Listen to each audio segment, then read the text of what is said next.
Today we're making a bone fire pit that fits our cauldron inside of it. I start by cutting the skulls in half, that way I have more bones in the fire pit without having to spend more money. Then cover the bottom of your cauldron in saran wrap and tape the sides, that way it's tight, it's not coming off. This is so that the foam will not stick to the cauldron itself.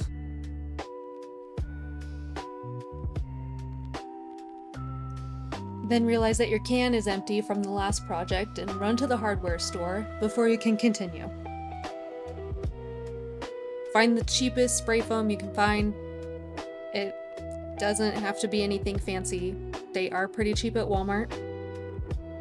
Yeah, I struggled for a while trying to get this to work. I did end up running to True Value because that's what I have in my town. And I did pick out like the cheapest cans I could find, which were like $4.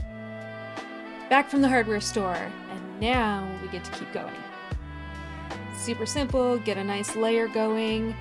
I will tell you, I regret spraying over the lights. So when you do this, do one nice layer as your base, and then add the lights and the bones. What I did was spray foam, lights, more spray foam, then bones, and more spray foam. So I feel like I covered up too much of the lights.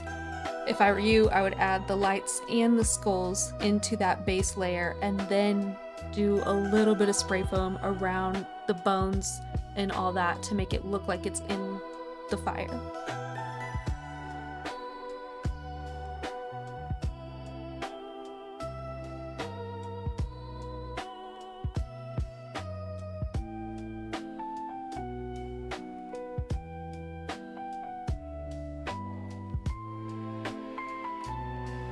And then we have a nice clean removal.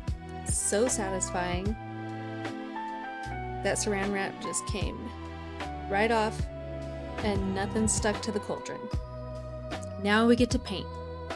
And I started with red and then did black on top, which again, I could have just started with black and then did the red on top. It was probably a waste to do the red first. I don't know, you be the judge. But I do think you could get away with doing black first, then red.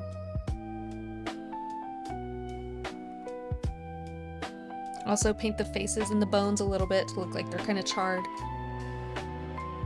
It was a little too bright, so I did go back with black again. But now I have a fire pit that fits my cauldron perfectly.